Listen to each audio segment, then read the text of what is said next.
Hello Philippines and hello world. After how many years na pananatili ko sa kadalagahan ko at ngayon lang ulit ako nakakita ng rainbow. Ayan, kita-kita nyo naman po kahit medyo malabo siya.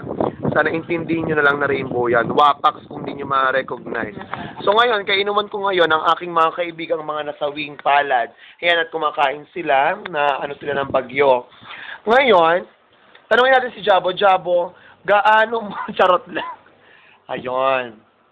Ayan. Ano yung gulay? Yung gulay. Ayan, gulay daw ang gusto niya. Pampalakas. Ayan. Palakas ng loob. Uy, hindi naman. Kasi taranin nyo na natin ang naranasan ko. Oh, iyak mode with Jabo yan. Kung may load lang ako, i-GGM ko sa inyo yan. Ayun. Ano yung gulay? Masarap. Halata naman eh. Halata, blast.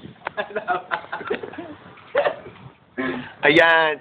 So, ito yung una naming ininom kanina. Tapos, sumunod naman itong GSL. Tapos, yun. Grabe, oh my gosh. Nakakatawa talaga ang buhay nating mga bakla.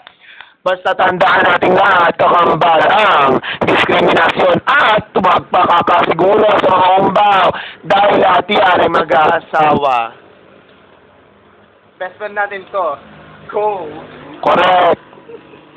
Dahil dyan, langoy, babu.